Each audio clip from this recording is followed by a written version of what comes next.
त्यांनी आम्हाला हा संसदरत्न पुरस्कार दिला त्याबद्दल मनापासून त्यांचे धन्यवाद।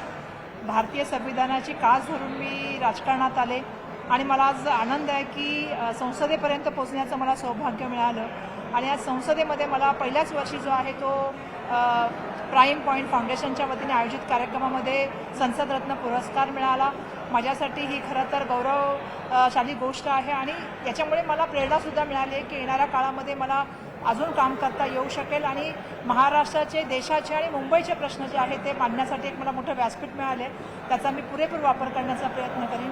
त्याचबरोबर मी हे मला मिळालेलं जे पारितोषिक आहे, आज जे मला या ठिकाणी जो पुरस्कार मिळालेला आहे तो मी मुंबईकरांना त्या ठिकाणी समर्पित करू इच्छिते, कारण उत्तर मध्य मुंबई जिल्ह्यातल्या सगळ्या मतदारसंघाच्या जनतेने मला आशीर्वाद दिला म्हणून मी संसदेपर्यंत पोहोचू शकले।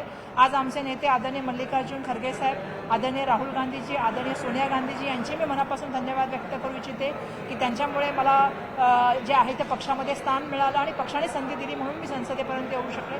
आणि आज पुरस्काराच्या माध्यमातून मी पुन्हा एक निर्धार या ठिकाणी निश्चितपणे सांगू इच्छिते की महाराष्ट्राचं, देशाचं नावलौकिक कसं वाढेल आणि कशा तऱ्हेने या व्यासपीठाचा वापर हा सर्वसामान्य जनतेचे प्रश्न मांडण्यासाठी आणि कायदे निर्माण करण्यासाठी करता येईल यासाठी आमचा प्रयत्न राहील।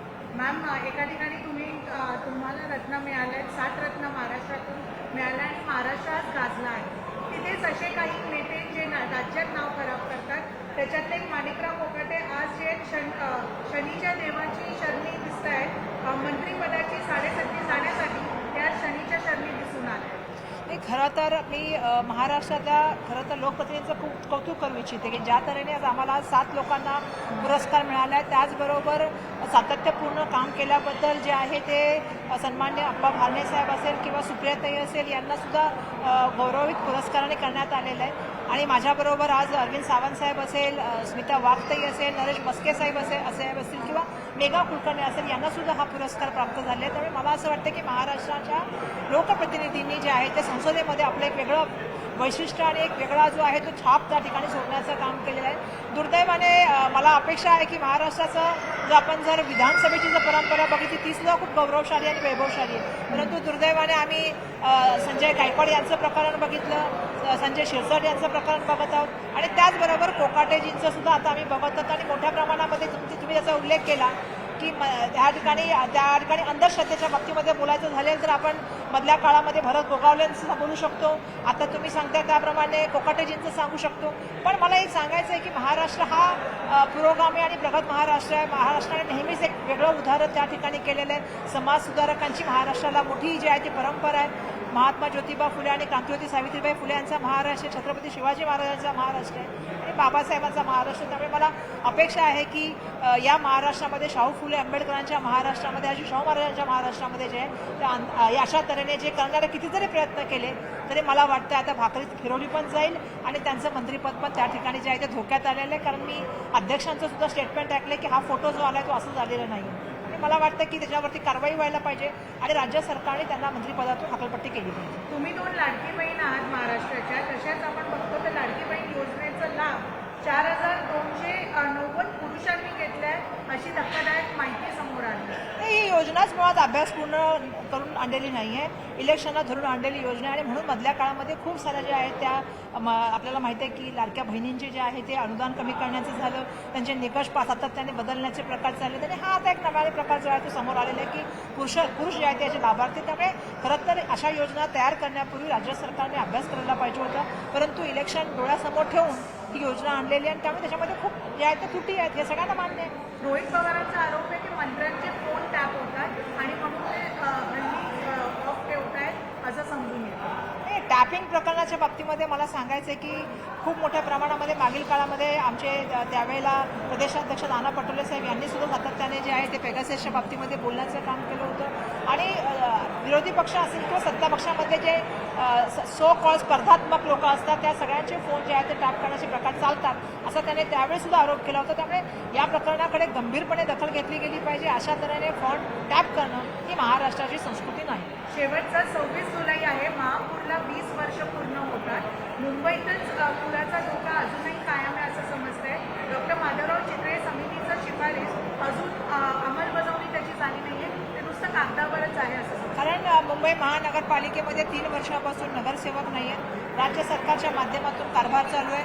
मोठ्या प्रमाणामध्ये भ्रष्टाचाराचे त्या ठिकाणी जे आहे त्या मुंबई महानगरपालिकेला मोठं ग्रहण लागलेलं आहे. आणि मला सांगायला पाहिजे की चितळे साहेबांची कमिटी असेल किंवा त्या ठिकाणी मुंबईच्या बाबतीमध्ये नाले सफाई, मान्सूनपूर्व तयारी असेल, पॉटहॉल्स असतील किंवा पावसाळ्यामध्ये ज्या व्यवस्थापन करायला पाहिजे, ज्या ड्रेनेज लाईन असतील, शिवरेज लाईन असतील, दुर्दैवाने रस्त्याचे कामाची मोठी टेंडर देण्यात आली 8,000 कोटीची, ते कामच सुरू झालेलं नाही आहे. त्यामुळे अर्ध्या ठिकाणी लाईन टाकल्यात, अर्ध्या ठिकाणी नाही लाईन टाकल्यात. त्यामुळे मुंबईकरांना याचा मोठा त्रास सहन करावा लागतो आणि मुंबई तुंबण्याचं काम मुंबई महानगरपालिका आणि राज्य सरकार करते. पॉईंट फाउंडेशन आणि त्या ठिकाणी ई मॅगझिन प्रेझेन्सला मी या ठिकाणी सर्वप्रथम धन्यवाद देऊ इच्छिते की त्यांनी आम्हाला हा संसदरत्न पुरस्कार दिला, त्याबद्दल मनापासून त्यांचे धन्यवाद. भारतीय संविधानाची कास धरून मी राजकारणात आले आणि मला आज आनंद आहे की संसदेपर्यंत पोहोचण्याचं मला सौभाग्य मिळालं. आणि आज संसदेमध्ये मला पहिल्याच वर्षी जो आहे तो प्राईम पॉईंट फाउंडेशनच्या वतीने आयोजित कार्यक्रमामध्ये संसदरत्न पुरस्कार मिळाला. माझ्यासाठी ही खरं तर गौरवशाली गोष्ट आहे आणि याच्यामुळे मला प्रेरणासुद्धा मिळाली की येणाऱ्या काळामध्ये मला अजून काम करता येऊ शकेल आणि महाराष्ट्राचे, देशाचे आणि मुंबईचे प्रश्न जे आहेत ते मांडण्यासाठी एक मला मोठं व्यासपीठ मिळाले. त्याचा मी पुरेपूर वापर पूर्णपणे जे आहे ते माहिती सकट डॉक्युमेंटेशन घेऊन आम्ही त्या ठिकाणी बोलत असतो. मध्ये आम्ही देवनारबद्दल बोललो, आम्ही MTL प्रकरणाबद्दल बोललो, त्या ठिकाणी जुहूमधल्या होणाऱ्या भ्रष्टाचाराबद्दल, स्कीमबद्दल, सफाई कामगारांच्या नावाच्या ज्या बिल्डिंग व्हायला पाहिजे होतं त्याच्यावरची जो जमीन कशी लाटली गेली त्याच्याबद्दल आम्ही बोललो. या मोठ्या प्रमाणामध्ये कसं कॉन्ट्रॅक्टर आणि त्या ठिकाणचे जे सो कॉल कन्सल्टंट आहे यांचं कसं हितसंबंध आहेत हे सांगण्याचा आम्ही खूप वेळा प्रयत्न केला.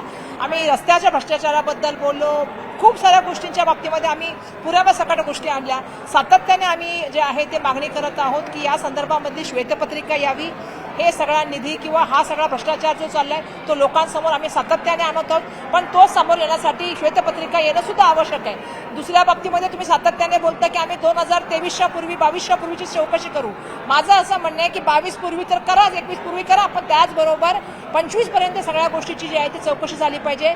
आणि 22 पासून ते 25 पर्यंत काळामध्ये जो निधी वाटप झालेला आहे तो कोणत्या पार्टीचा निधी नव्हता, तो मुंबईकरांच्या घामाचा, कष्टाचा पैसा होता. त्याची श्वेतपत्रिका निघाली पाहिजे ही मागणी आम्ही सातत्याने लावून धरत आहोत. काही बॉन्ड केले होते ते बॉन्ड देखील मोडण्यात आलेले आहेत महानगरपालिकेचे. हे तर सगळ्यात मोठं दुर्दैव आहे की मुंबई महानगरपालिकेमध्ये लोकप्रतिनिधी नसताना मुंबईकरांच्या ठेवी तोडण्याचं काम झालं आणि ते पैसे कोणाला दिले गेले. म्हणजे तुम्हाला मी सांगते, मी 3-4 भ्रष्टाचाराची जी प्रकरणं आणली जमिनीच्या बाबतीमध्ये, त्याच्यामध्ये काही जमिनीवर काम न करता लोकांच्या अकाउंटमध्ये 86 कोटी 10 कोटी रुपये गेले, जेव्हा झिरो काम आहे. आणि ते पैसे कोणाचे होते? ज्या कंपन्या ज्या आहेत त्या 1 महिन्यापूर्वी किंवा 1 महिन्यानंतर निर्माण झाल्या, ज्यांची 1 लाखाची बीज भांडवल होती, त्यांना 1200 कोटीची जी आहे ती कॉन्ट्रॅक्टर देण्यात आली. कोणी दिली? कोणाच्या राजवस्त हस्तांत दिली? आणि 3-3 वर्ष होऊन सुद्धा त्या ठिकाणी कुठल्याही जमिनीवरती 1 इंच पण काम झालेलं नसताना त्यांच्या अकाउंटमध्ये पैसे कसे गेले हा प्रश्न आम्ही सातत्याने विचारतो. आणि म्हणून या संदर्भामध्ये श्वेतपत्रिका निघाली पाहिजे आणि या भ्रष्टाचाराला वाचा फोडली गेली पाहिजे. धन्यवाद.